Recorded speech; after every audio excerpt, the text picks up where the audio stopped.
Muito obrigado, Presidente da República, Presidente, Primeiro-Ministro, Presidente da Presidência da Assembleia da República, todos os deputados, povo português. Eu estou grato pela oportunidade de poder vos apoiar nessa altura. É de facto um tempo muito complicado. Ontem, na cidade de Bryansk, não muito longe da nossa capital, encontraram mais 2 sepulturas que foram feitas pelos ocupantes russos.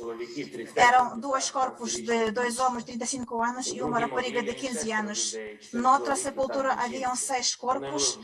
Eles foram todos mortos quando as tropas militares ocuparam a Borodyanka. Os corpos foram sepultados no meio da cidade, no meio de habitações. Essas sepulturas nós encontramos agora em vários espaços que nós conseguimos libertar dos ocupantes russos.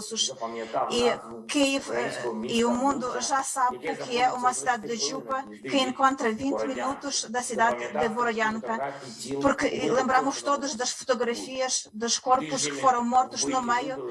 Esses corpos, essas pessoas foram deitados nas ruas no meio, espalhadas. Os russos nem tentaram arrumá-los e nem sequer aos cidadãos que lá vivem que conseguissem os sepultar como deve ser. Aliás, vocês viram as fotografias, por tudo, elas não demonstram tudo o que os cidadãos que vivem lá viviam nessa altura. Os ocupantes mataram as pessoas só para se divertir e também assaltaram as suas habitações. As pessoas foram mortas dentro das fontes, eles foram torturados, eles foram violados nos bunkers onde eles se esconderam, eles mataram pelas pessoas e também tiraram as balas no meio dos carros onde haviam os nomes que diziam crianças. Portanto, só na região de Kiev, e isso é só na altura de hoje, é que nem conseguimos descobrir ainda todos os mortos. 1.126 ucranianos foram mortos, dos quais 40 são crianças. Nas regiões de Kiev, de Chernigiv e outras regiões da Ucrânia onde ocupantes russos conseguiram lá entrar, fizeram o mesmo inferno como fizeram em Borodyansk, como em Bucha. Um só exemplo na cidade de Yahidne, na cidade de Chernigiv, onde eles atiraram as bombas contra as escolas e ficaram lá as semanas, onde esconderam-se as pessoas. 10 pessoas foram mortas e a criança mais nova que lá se escondiam tinha 3 meses. Imaginam, uma criança de 3 meses e a pessoa mais velha tinha 93 anos. E nesse cave dessa escola haviam mais do que 30 pessoas. E eles não foram possibilitados de seguir à casa de banho em altura nenhuma, nem poderiam sair de lá em qualquer altura.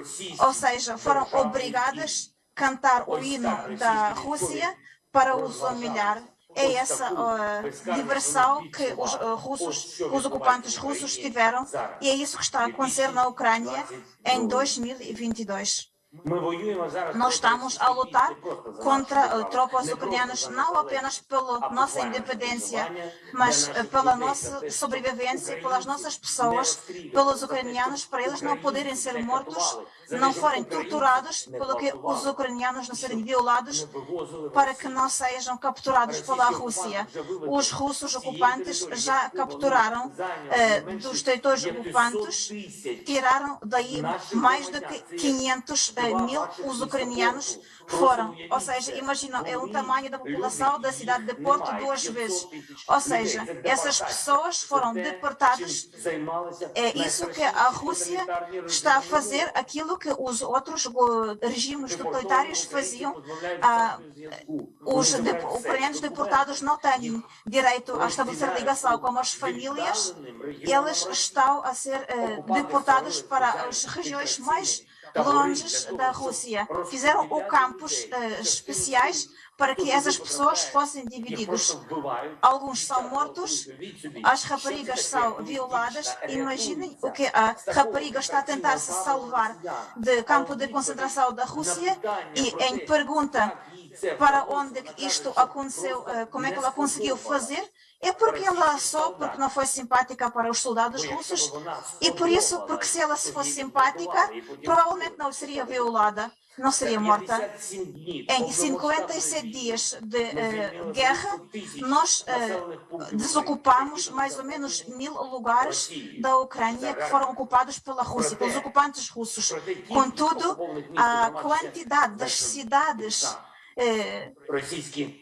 que os russos, que tropas russas estão a tentar e continuam a bombardear as nossas cidades.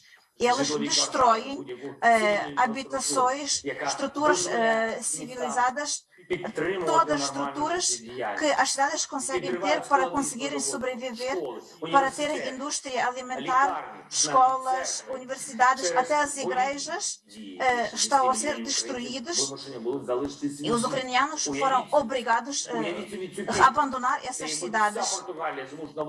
Imaginem se Portugal todo, a população do Portugal todo, havia de abandonar o país. As nossas pessoas não são refugiados, elas foram obrigadas temporariamente a sair da cidade e nós esperamos e temos mesmo expectativas que elas em segurança conseguem em breve voltar para a terra e para a nossa Ucrânia e esperamos que seja em breve, contudo não podemos garantir quanto que isto vai ser e esperemos que vocês ouviram do Mariupol sobre a cidade que neste momento é tão grande como Lisboa. Ele ficava perto do mar e ele está totalmente destruído. Em Mariupol não existe uma única habitação que esteja inteira. Esta cidade estava toda completamente incendiada.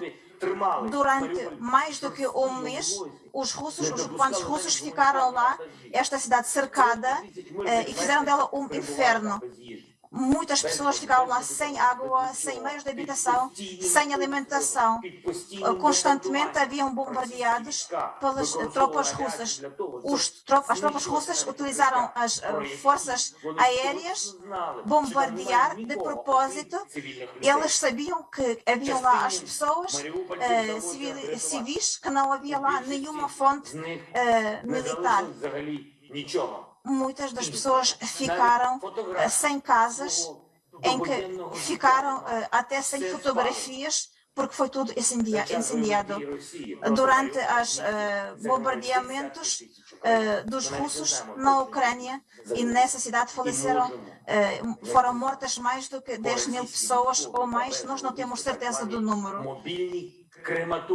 Porque fizeram aí os crematórios móveis para poder destruir os corpos, para nunca mais podermos ter provas do que eles estão a fazer. E vocês lembram-se da Bucha e agora estão a tentar esconder os seus crimes de guerra para nós não termos as provas. Senhores e senhores, povo português, nós quando apelamos pelo apoio ao mundo, nós pedimos sobre as coisas simples, nós pedimos armamento para podermos nos defender de forma forte para que desocupar as nossas cidades da ocupação russa, para que vocês consigam comparar que este mal que está a ser trazido para a Ucrânia é igual ao que está a ser feito, o que foi feito na altura da Segunda Guerra Mundial. E nós pedimos armamento pesado, tanques, armamento antinavio e tudo que vocês podem ajudar. E eu apelo a vós, a vosso país, para vocês nos conseguirem ajudar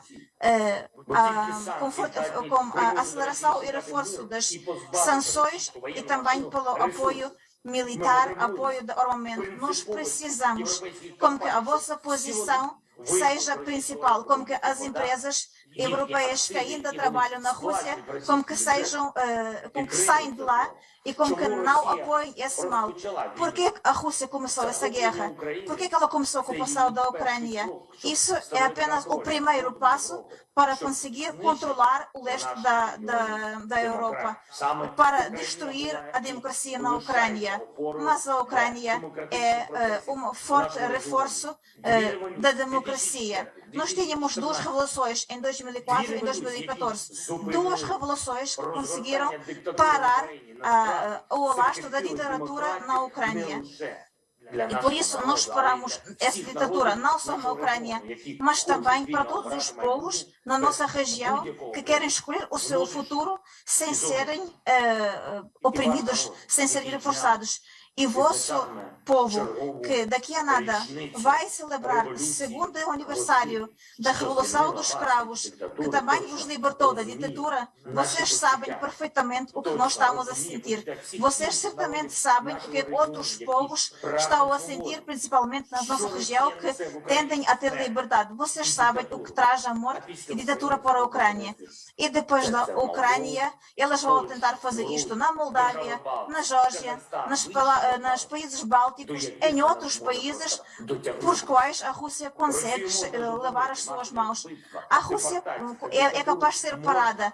Nós podemos parar a ditadura da Rússia. Contudo, agora na Ucrânia, e eu agradeço ao vosso governo e a todos os portugueses por todo o apoio que têm feito para a Ucrânia, por todo o apoio das sanções contra a Rússia, o que é muito importante quando a União Europeia está para o sexto pacote, e eu espero pela vossa posição para que vocês defendem também o embargo do petróleo da Rússia na altura da União Europeia. E espero que vocês se juntem a outros países da União Europeia, como que o sistema bancário russo seja bloqueado. Não pode haver um único porto, um único banco que funciona na Europa pela Rússia, para que eles não se escondem por outras bandeiras, como que eles não se escondem. E eu agradeço por todo o apoio que vocês têm feito pelos ucranianos, por toda a ajuda humanitária. Eu sei que os nossos povos se compreendem, que eles se conhecem muito bem. E obrigada por tudo que vocês desenvolvem as vossas possibilidades para defender independência, segurança, soberania, e como que vocês conseguem transmitir essa mensagem para todos os países e também aos países falantes em português, como a África, por essa guerra que está a Rússia a desenvolver contra a Ucrânia. Eu peço-vos, lutem com propaganda russa, com influência nesses países que estão próximos a vocês. E eu acredito que o povo português e também que os políticos portugueses apoiem o nosso país para ser junto convosco na União Europeia.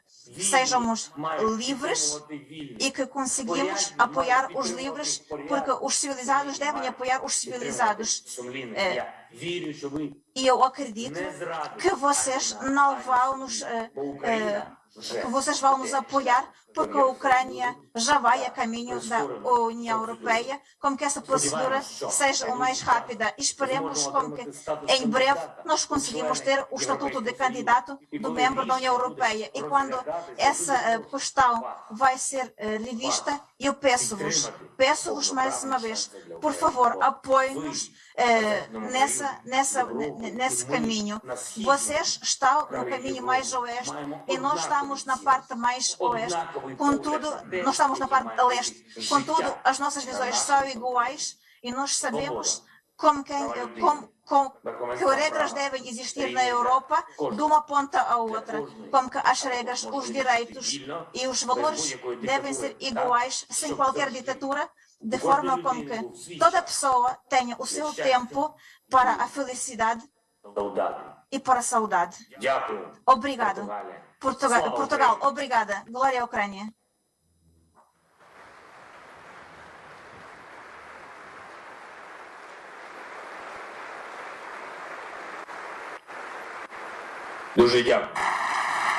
Muito obrigado.